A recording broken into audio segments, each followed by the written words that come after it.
I kind of like this. Apparently we're live. Awesome.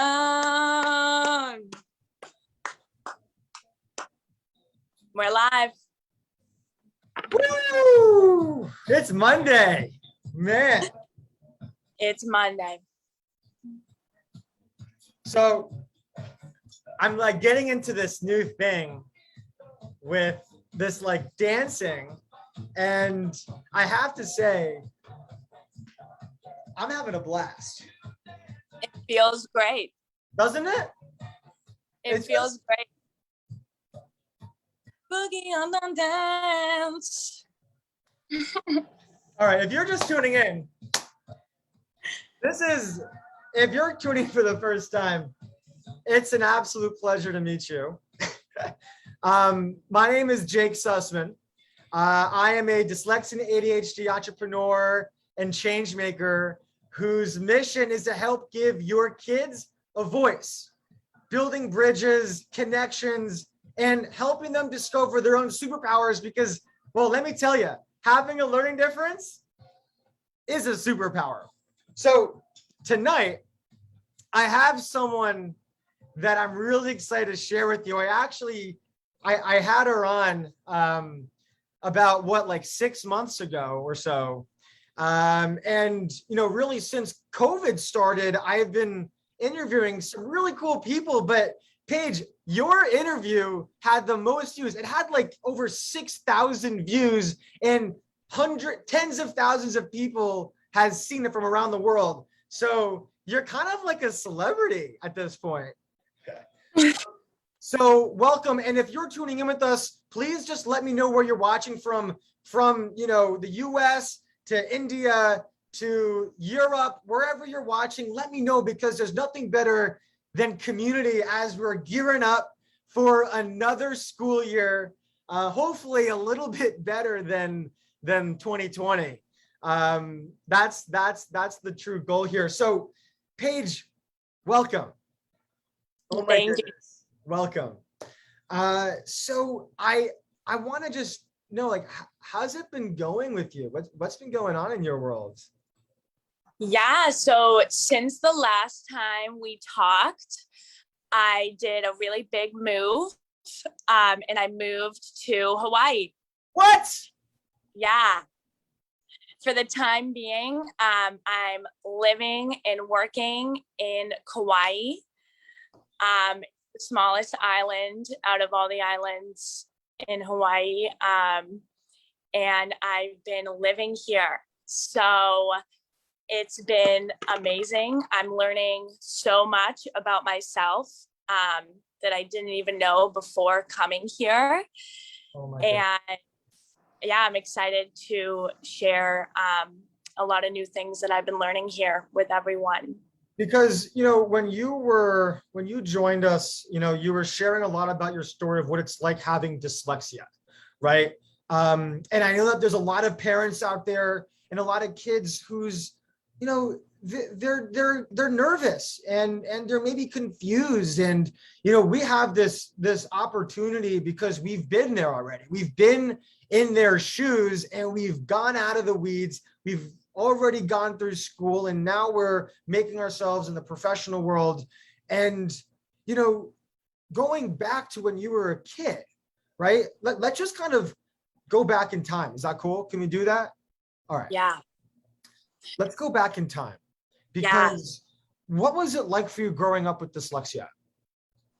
Yeah. So when I was diagnosed, I labeled myself as stupid and I let it affect the outside world other than just school. So if it had to be with friends, sports, family interactions, I let it all affect my world. Right. And I really pushed down all of my emotions because I didn't want to be a burden for my family or teachers or my friends. And it really showed when high school came and I couldn't hold it in anymore. It was just overflowing. And so, yeah, it came out, and I expressed how I felt to my family. And that really felt like a pressure weighted off my shoulders. You shared about this experience with your family. Were you nervous? Yeah, I was super nervous. Because I didn't tell them how I truly felt since like third grade all the way to junior year of high school. And I kind of like just put on an act, that I was happy. And then I was like, I felt good in school when really I wasn't feeling any of those things. And there is this, once I talked to them and we let it all out, I got some extra help I got like a therapist, and I started to really express my emotions and my feelings to my family. And that's when it's like I almost like I saw the light, and I didn't let go, because it felt really good.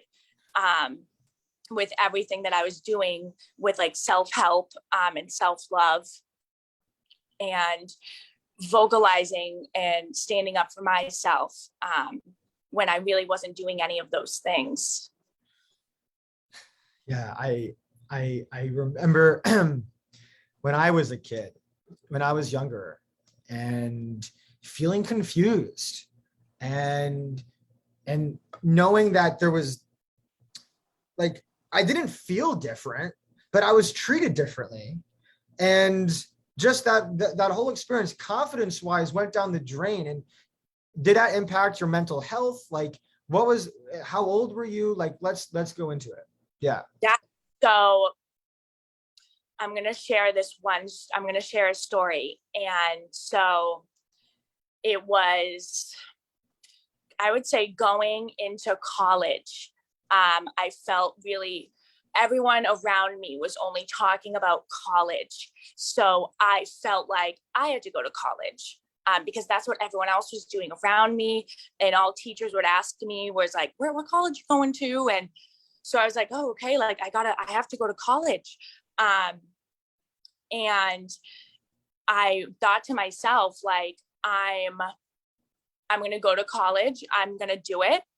But at the end of college, I'm gonna end my life, and I'm not gonna live anymore because I can't do it, because I can't be a grown up.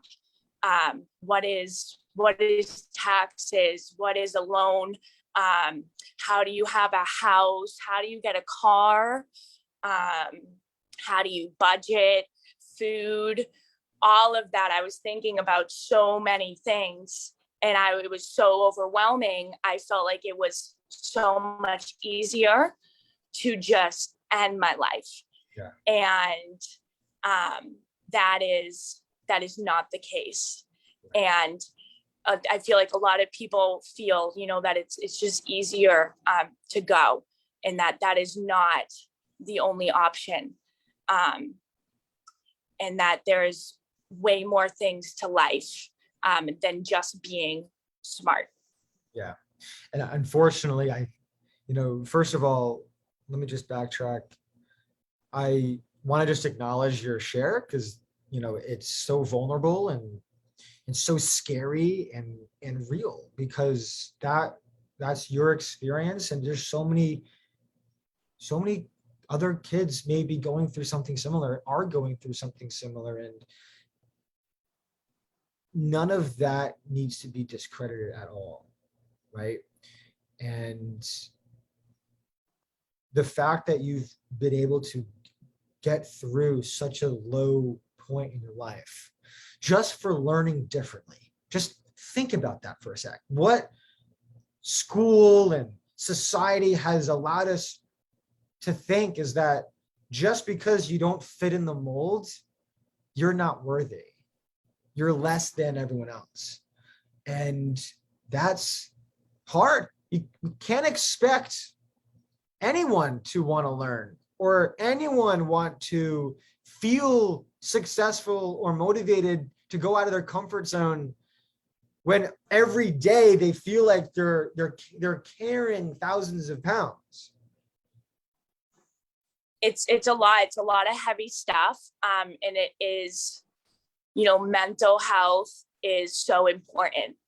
And we need to take care of ourselves, and almost, you know, like I have a mentor of my own, and she told me, you know, to take care of myself like a newborn baby, tender and gentle. And I think we need to remember that, you know, when humans and people we're going through strong times, to treat ourselves with endless amounts of love. So, and that kind of segues to this really, this next part of what I want to ask you is, look, school is coming. And I know a lot of parents, and if you're a parent watching this, what's it like at home right now? What's the dynamic? Is there a lot of tension? Is there a stress? What's the dynamic like at home as we enter this new school year? Paige actually has been one of the most successful mentors, with all these unique strategies for her mentees. So Paige, when you were in school, what was that feeling like for you leading up to school? And then now, what are some strategies that you think you can help parents, and some kids that may be watching this, you know, regulate some of those fears? Yeah. So with the new school year starting up for kids, I really I can feel them. I used to get like super anxious every time a new school year would come around. I would think like, oh my gosh, I don't even remember what we did last year. And it's only been a couple months that we've had summer. And it's like, I have to I had to relearn everything that happened the past year, because it was hard for me to remember. And I would, you know, for parents with their kids, I feel like words are really powerful. And I feel like a lot of people underestimate the words that people say. Because when I can think back when I was younger, what younger kids said to me, and I still remember it to this day. Like, one kid told me my brain was the size of a peanut. And that will always, you know, it makes me a little emotional. Because I really, those words really stuck with me. Yeah. And I made them my own, you know, even though, you know, that kid was, probably not like fully aware of what was going on with me, and hasn't grown up and gone through things to realize, you know, how powerful words are. But, you know, to always watch out with what we really say, to our kids and how we say it, because they remember everything. Yeah. Like I still remember everything to this day. Right. And that actually brings to, you know, the bully, right? Right. The bully. A lot of life is about perspective, you know, and I think you touched upon something very interesting. And obviously in the moment, the bully is scary and mean and is awful. But what you said, something about this person, they didn't understand you. You know, like they didn't understand you. When someone doesn't understand someone, I mean, it's no excuse, but it makes you realize that it's not at you. They just don't understand. And a lot of times they may be going through something themselves. So what would you say to someone who's afraid to go to school to deal with a bully, or may have to go back to a bully? Yeah. You know, I always say, kill them with kindness. I know it's corny, but it's honestly, it's the truth. Because when I work with my mentees, unfortunately, they're bullied, and because the way we learn. So what we talk about is that bullies, you know, they or dealing with something inside of them that they're not happy about. And it makes them feel better to belittle other people because it makes them feel stronger, or maybe that they have control over the situation. And that, bullies, and even, like bullies when they're grown-ups, they're missing somewhere inside of them. They need love and nurturing and support. So what you're saying is really empathy, but not to discount the fact that it is hard. It's really hard. So again, a lot of this is about communication. There's a big theme here about communication, the way we communicate to our kids, the way that our kids communicate to adults and to their peers, explaining how they learn. Because I think that's a big issue right now, is that when it comes to emotional intelligence, you can react all you want. Like you can get so triggered by reading that you want to throw up. But at the end of the day, if the kids can understand why that they learn and pinpoint, it's not just reading. They're like, it's not that they can't read. It's the specific thing that causes reading to be challenging. It changes everything, right? So I feel like what's really cool, what you're saying and what you're doing, is that you're working with these kids, allowing them to feel heard and seen, but not by an adult, by a peer. Do you find there to be a difference in how they listen to you versus perhaps an adult? They,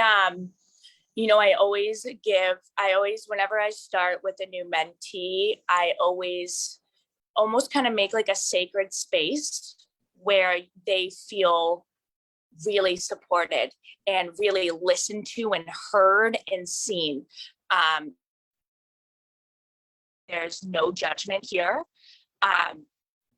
It's all love and care and kindness, and that I'm here and we're going to get through this together, because I've been through probably everything, that they're going through right now.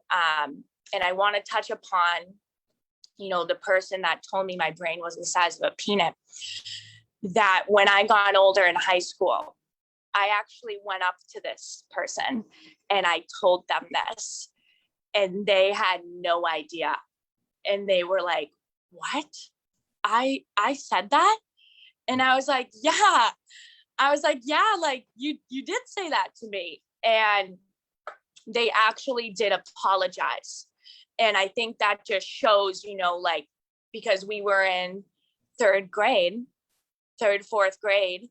and, they're just not fully developed and fully grown to really process and understand what, kids with learning disabilities go through and deal with. And that I was happy, because I was like going through my own healing journey. And I felt like, I had to bring this up to this person and, to just tell them so that I could forgive them and let that go.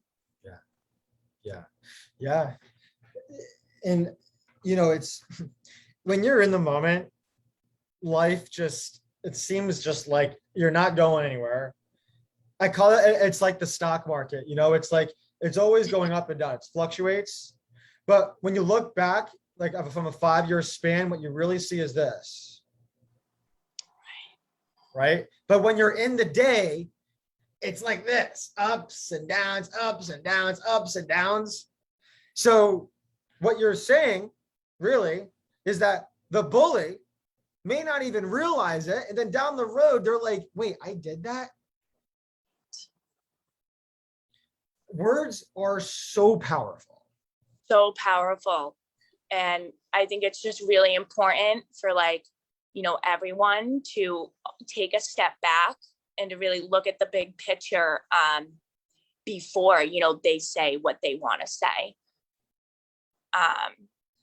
And I want to, back to what I was talking about with the college is right. That now I'm like, I'm living the life that I thought I couldn't live. And it's like, I actually like recently have like taken a step back. I know.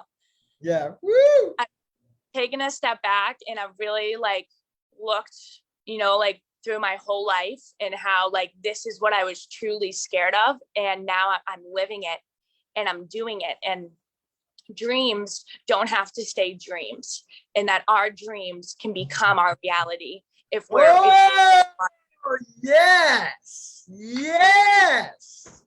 Wait, say that one more time. I need to let that sink in. Come on, give it to me one more time. Dreams don't have to be just dreams, that you can make them your reality. So what does that mean? What does that mean? Like how could a 10-year-old understand that? Because you're right. It's like manifestation. It's like, if your mind can conceive it, you can achieve it. You can actually make it happen. You just have to have the willpower, the belief to do it. Anything's possible. We went up to the moon before social media. Hello, knock, knock. Right. Guaranteed mailed by people with dyslexia. So after like I left college, what was like a stepping stone for me in this journey of like figuring out how I'm going to do life, because I realized like I don't want to die. I want to be here, like, and I want to experience everything that this earth has to give us. So a stepping stone for me was I got my hairdressing license and I became a certified hairdresser, and I actually like fully accomplished something. And I committed myself, and even though there was hard times in that, I then got like, I had a final exam with the state, and I got my actual card license, and that was like, I cried. You know what? Because yeah, go ahead. Finish up. What were you saying?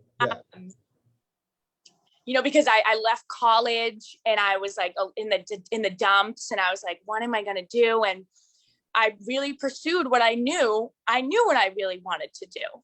And it was hair. And I want your hair looks great, by the way. What? Your hair looks great. How's mine? I think I need a haircut. It looks great, great cut. But I want to shout out my mom, because she, always. She's watching right now. Jody. She always left in the back of my mind and always was kind of pushing me, even before college, to think about hair and what about going to a hair school and getting your license. Because I'm a hands-on learner. Everything with my hands is great. And I will totally learn anything with my hands. So once I did that, I got the license, and then I went to a salon for maybe 2.5, 3 years.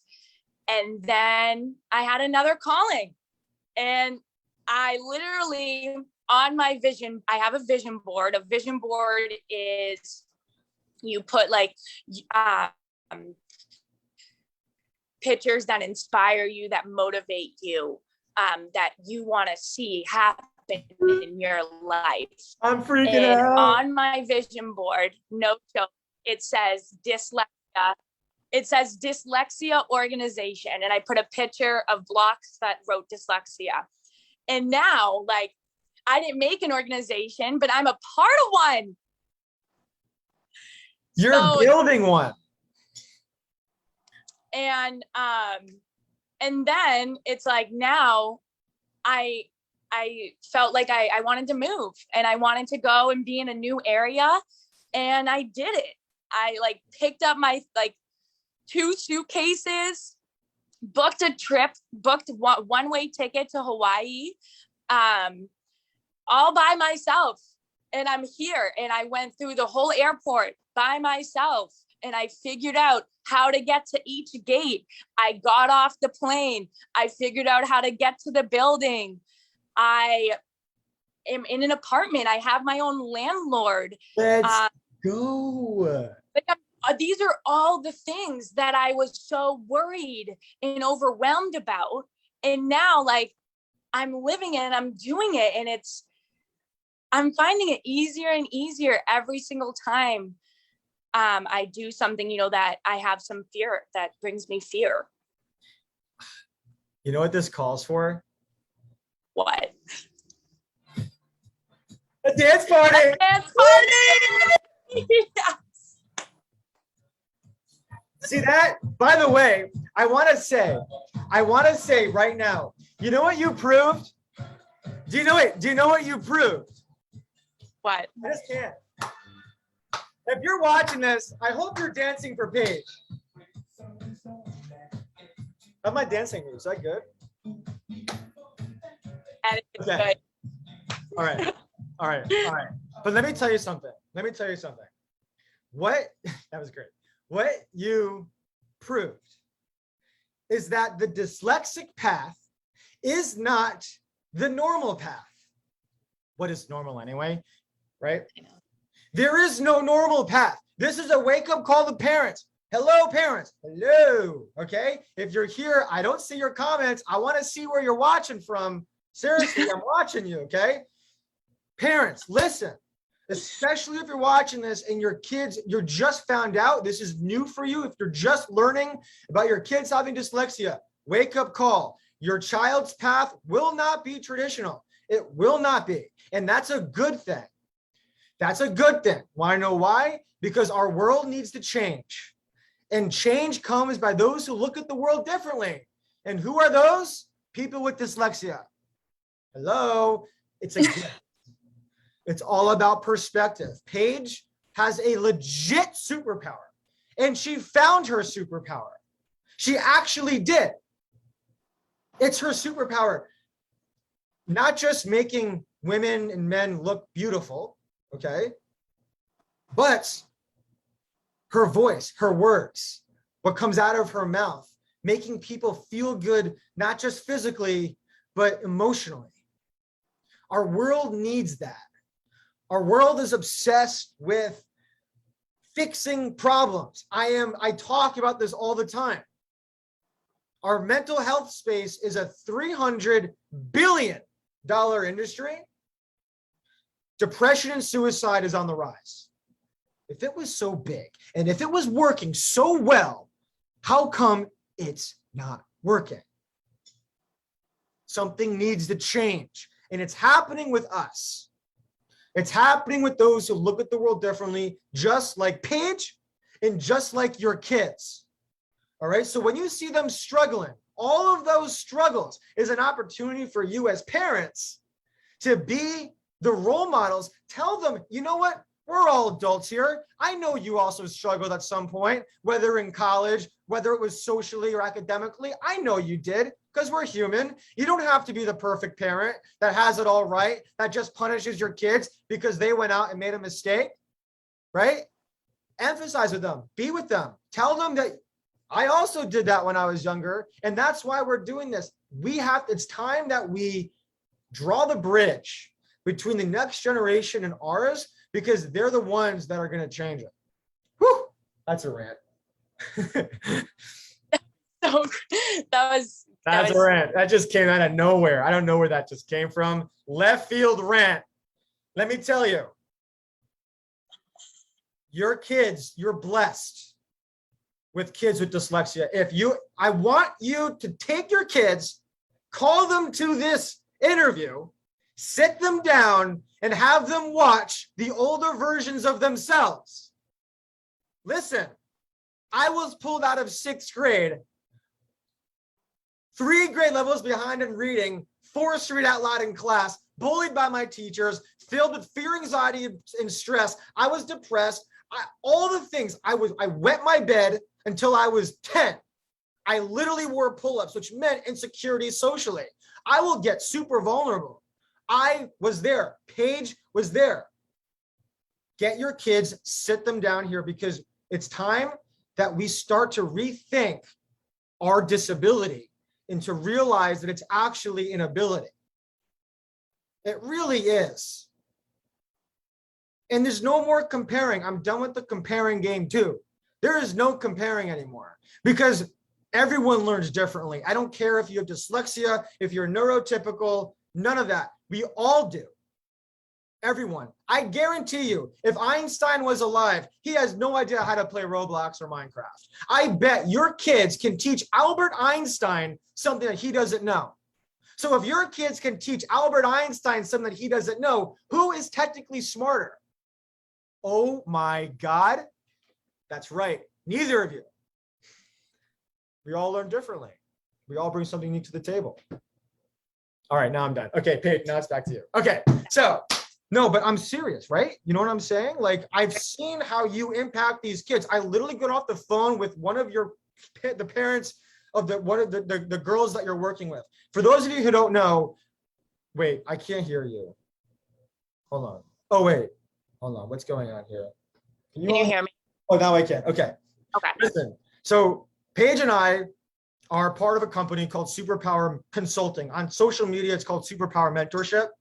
We created this as an alternative to other professionals where we are connecting your kids to a mentor that learns like them, that struggled like them, and has strengths like them, focusing on their strengths first to then tackle their challenges. I know it sounds like rocket science, but it works.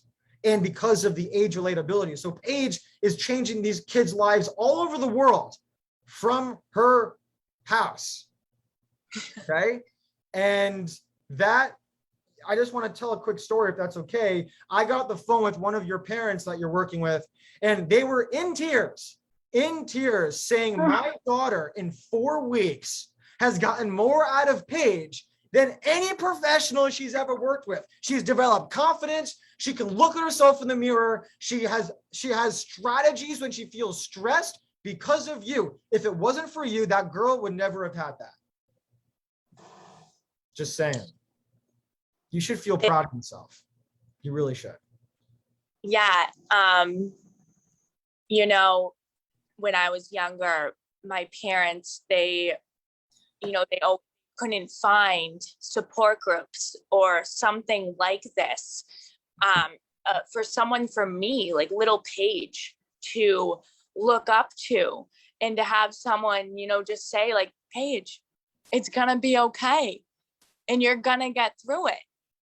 And yeah, so I didn't really have that mentor. And now that I'm a part of this amazing company, it's so rewarding that I now am these kids' mentors. And I'm also learning things too. I'm helping them, but they're also helping me, heal my inner child.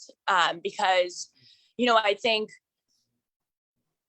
little Paige is, I think she's still upset, and she's still hurt. And I think she's still sad, with how her schooling went from like 3rd grade to freshman year of college. Yeah, little Paige. That's what it is. It's like, it's funny because I never realized this. So when I shut out all of middle school. It was like, I feel like crying right now. It was the most traumatizing time of my life. I have zero memory of middle school. For the first time in my life, after working with these kids, that memory came back. But not in a painful way, in a healthy way. It gave me closure. A 7-year-old in Australia helped me bring closure to my childhood. So these kids need us, but we need them. Totally. It definitely works both ways. And it's really powerful. Sometimes I get like a little jelly. Like, I'm like, they go to a school that is it's a private school, and it's for all kids with learning disabilities. And I'm like, oh my goodness. Like, I'm like, what if I went to one of those? You know, would it be different? But now I'm like, what happened to me is what happened. And I can only move forward and not dwell on it and focus, you know, on just being present in this moment. And with helping them, you know, get through whatever they need to get through. My parents, you know, they saw something in me when I didn't see it in myself yet. And I'm grateful that I was put, I had a really great foundation for starting my life, you know, with a good family, a supportive family, a loving family. And, you know, I think a lot of kids don't have that. And I feel blessed that I, you know, had this great family that saw all these things in me that at that time I didn't see them yet. And they, a lot of the times, you know, they kept me going. And I didn't want to die because they're here and they love me. And I know they're watching right now. So for our audience, please give some love to Paige, to her parents who are on right now watching. And this is the importance of putting your kids first. At the end of the day, it's not about grades. It's not about college. It's not about school. It's about your children and their mental health. And if they're hurting, and I know our kids are hurting, you have to know that they are not alone. Never again. That is our commitments to you. No more. Because no child should ever put their life on the line, literally, just because they learn differently. And not just women, but with men. And I know there's a lot of moms, mostly moms are in this. I don't see a lot of dads. And that's something that we're going to work on. And it's important that we bring both moms and dads involved, guys and girls, because it does impact everybody.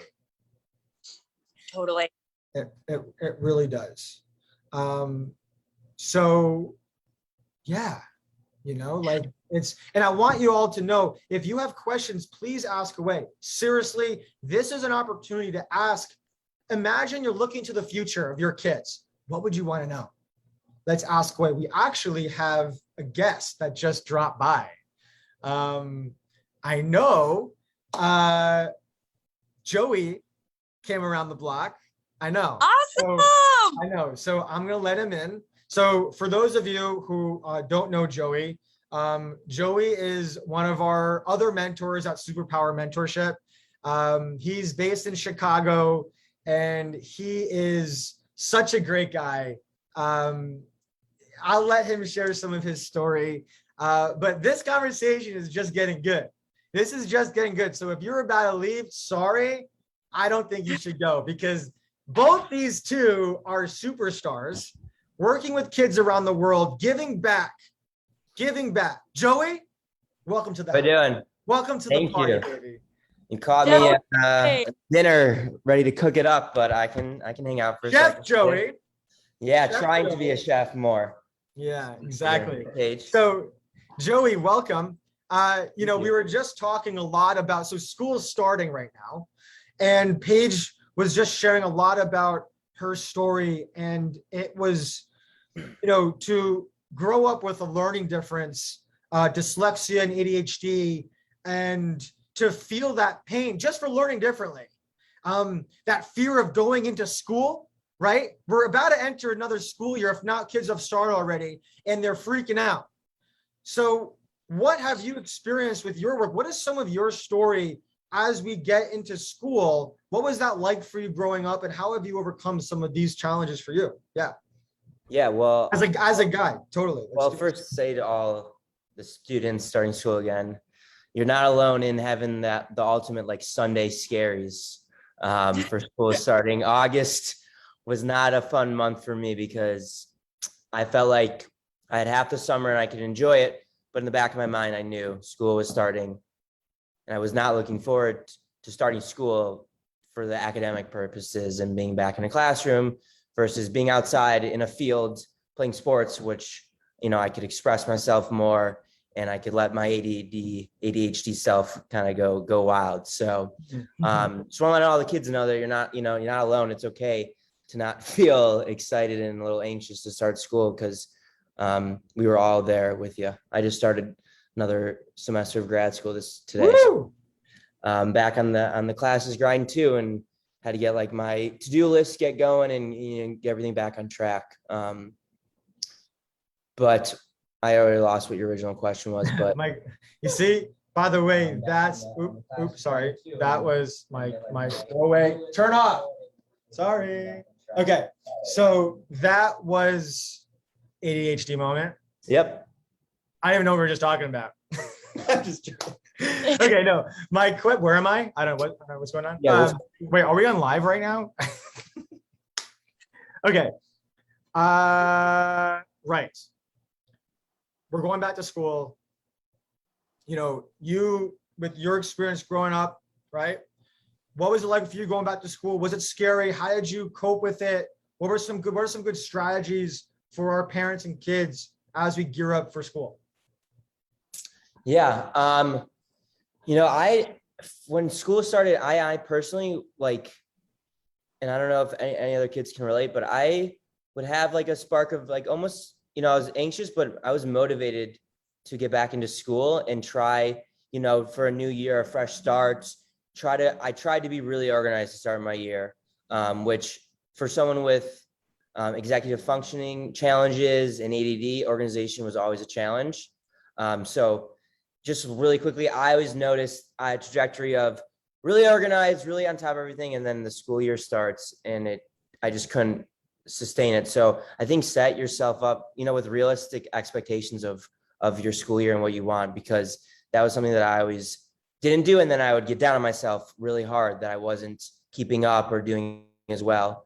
I think just for parents to be patient, you know, especially in this beginning of the school year, it's a new classroom, could be new students, you know, a whole new curriculum maybe. So I think it's really important for parents to be patient for their kids because they're adjusting, you know, to a new year.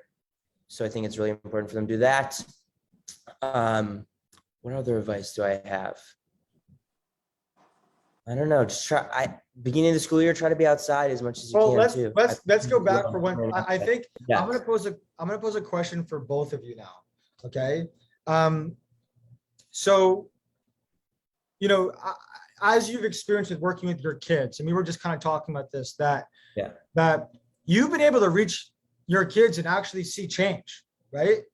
And what do you see for the future of how we can reach our kids? Like, we're the next generation, right? It's on us next, right? What are some thoughts and ways that you've seen in your work that change can come, and how do you think that we can bring that to the next generation? We're going to get big for a sec. I think, you know,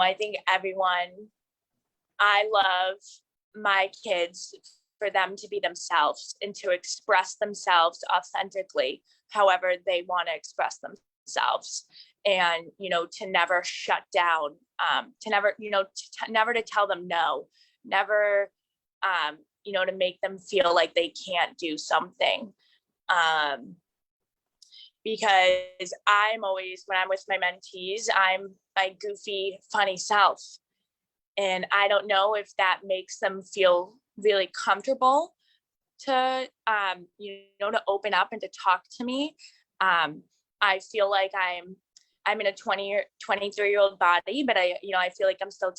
Like I love crafts. I love the hands-on activities. And I really love promoting self-love. because I feel like once you find yourself and you love yourself, everything else just falls into place. Well said. Yeah, I think it's really important for us as mentors to be ourselves, so our mentees can feel like they can be themselves, because that's, it's so important to be your authentic self. That's how you can be most successful and be most happy. I think with, my kids and just in general, what we're trying to do is build a relationship and help these kids identify and realize their strengths and who they are, because they're going into probably a lot of settings, especially the school setting, where they're feeling lesser and they're feeling like they're noticing all their weaknesses and don't have anyone to tell them their strengths. And so I think it's so important for us not to tell them their strengths, but help them identify it, help them realize that they have a lot of strengths. I love what you just said about don't tell them, but help them see it themselves. I think it's so easy to get fixed into telling them the deal. Like, this is how it works. This is how you're going to feel better. But look, my mom told me to make a list for myself throughout all of high school, and it took my freshman year roommate in college for me to finally have it click. Okay, so we can tell our kids anything we want. And parents, I know you know what I'm talking about, because you're going to say the same thing to your kids a billion times, and it's going to go one ear out the other, right? So maybe we have to change our approach and help them see it themselves. And that's something that we've done, because frankly, who are we to tell them how to live their life? Because, I don't like people that like think they've hacked life. Like, that's not, I'm sorry, but that's just not how it works. So it's really not. So I love that. I really do. I think that's really awesome. Yeah, I think it's also important to be honest with them too. And like you said, none of us have life figured out. We don't figure out. And I'm honest with them. I have struggles too. Like, I have challenges, but I think that makes it's helps them feel better that they're not alone in the process. And I've seen the result in just helping my kids be more confident with themselves, not just in school, but in other aspects of like, socially, athletics, whatever it may be, to try to build their confidence up. Right. And advocate for themselves. So we were just asked a question by Laura, and I'm going to ask it to you both. You ready? So let me just make sure I have it right. Okay. I have to advocate and fight for my son every year because of teachers who don't care or understand his dyslexia. They say he just doesn't care or isn't trying. How can we help Laura either better communicate to her teachers, or what could we say to her son that can maybe give him a little bit of a boost? Yeah, I feel like that teacher, definitely needs to be educated more, because probably Laura's son, has probably tried doing things multiple times. And maybe he's just feeling now that, why am I even going to try now when it's been so hard? I keep trying and it's not working. So I'm going to give up, because what else am I going to do? And especially if the teacher isn't supporting you. And who knows, if he might be feeling that from his teacher, that she doesn't support him. And that's not cool. I think all teachers, I don't know how they're taught in their learning, but I just am curious, if they ever have a lesson in their schooling, how to approach children and kids that have, LD, and how they can be better at expressing their words and what they're trying to say to the kids. Yeah. No, Joey, You good? The Zoom thing, you always get in trouble with who's going to talk next. I agree. I think that's great. I think for Laura's son to, hopefully it sounds like the teacher probably makes him feel like he's blaming himself a lot. So, to communicate to him that it's not his fault, and hopefully let him realize that, the environment might not be setting up for success, and that doesn't mean he won't be successful. And so I think Laura's doing what she can, and it's great that she has to advocate for her son. Yeah. And, maybe he can learn some tools to advocate for himself and show the teacher that this, it's not, I don't care, I can't do it. It's that this is really hard because my brain works differently.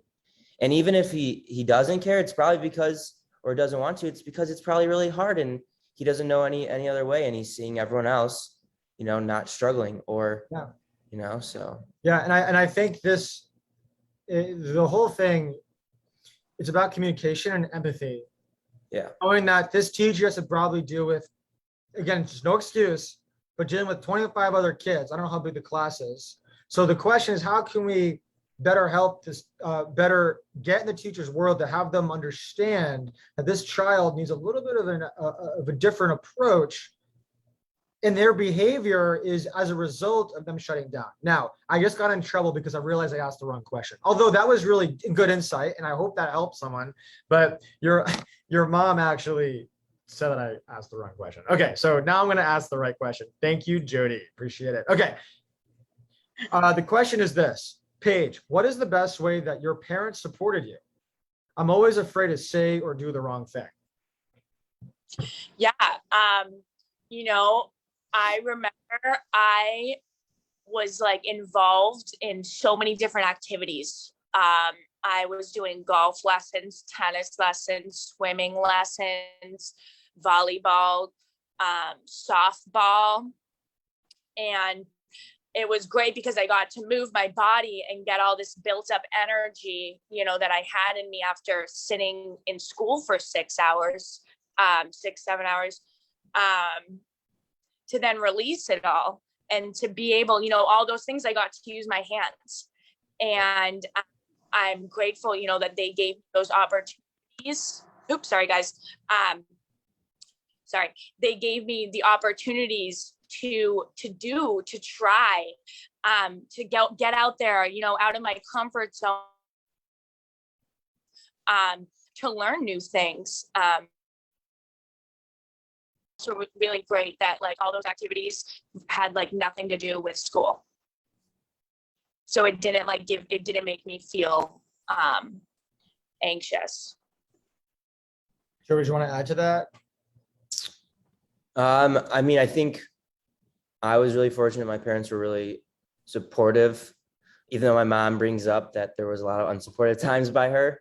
Maybe I blocked it out, I don't know. But I think it's just, like you earlier said, empathizing, showing that your kid, it's hard, being patient with them.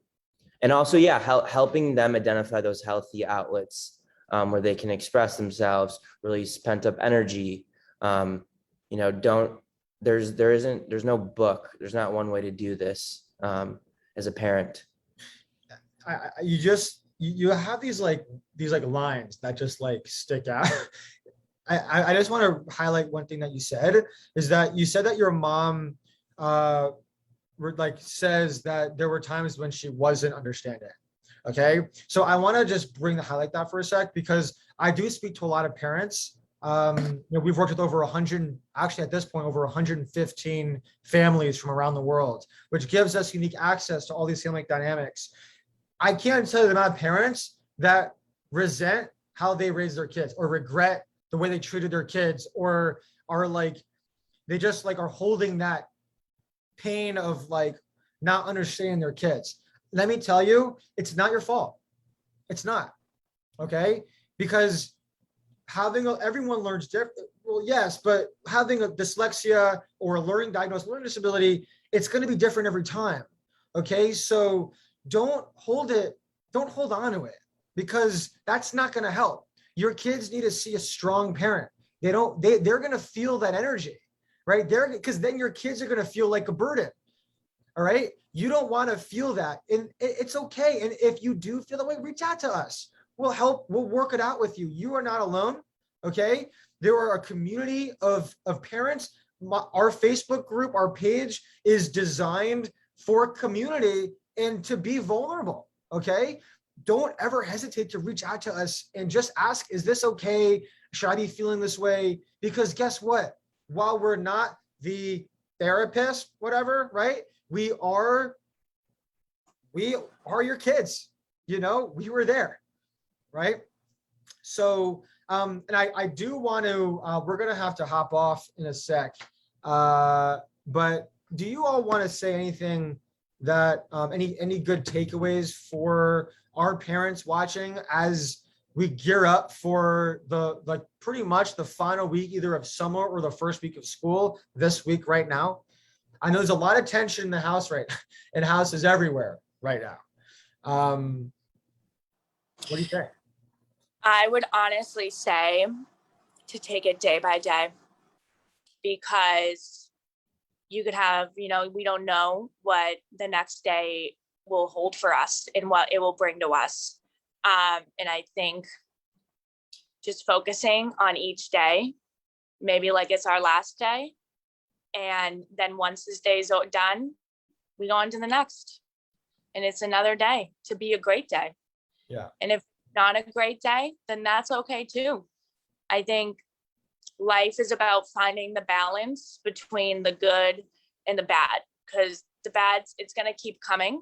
But how can we, how can we make it so that when the hard times and the struggles come again, how can we deal with it better than the last time? Ooh. Paige. Hi. Okay, you just cut out just go back like a few words, like a sentence. Yeah, just to take it day by day with your kid, one day at a time, baby steps. Well, okay, good. I'm in. Joey? Yeah, I think validate and acknowledge your kids' feelings about school. And, it's so they don't have, it's okay if they aren't excited and they're nervous, but I think the one thing you can do is just validate and acknowledge that they're feeling that way, so they know that you're on their team. Like Paige said, I think, yeah, take it day by day. There's gonna be good and bad days, but there's always gonna be, hopefully, another one, and to learn from it. Yeah. I like this. This is nice. It's been a while. It has been a while. So I feel like, I don't know about the parents watching, but I feel this has been something, at least for me, that to have a chance to share this to all of you, and to invite just some of the most unbelievable minds on this call, both Paige and Joey, to have a chance to just get real, and to kick off this school year with just acknowledgement. You're doing the best you can. All right. And know that we're all in this together, and our commitment to you at Superpower Consulting, right? But as individuals, is to make sure that your kids and you will never go through this alone ever again. So don't hesitate to reach out. We got your back. We got your kids back. If you would like to sign them up to work with Paige or Joey, let me know, and we'll set that up. And this is going to be a good school year. All right. So thanks again for joining us this evening, and we'll see you next time. Thank you. Great way to finish a Monday. I appreciate it. Take care, everybody. Take care. Bye.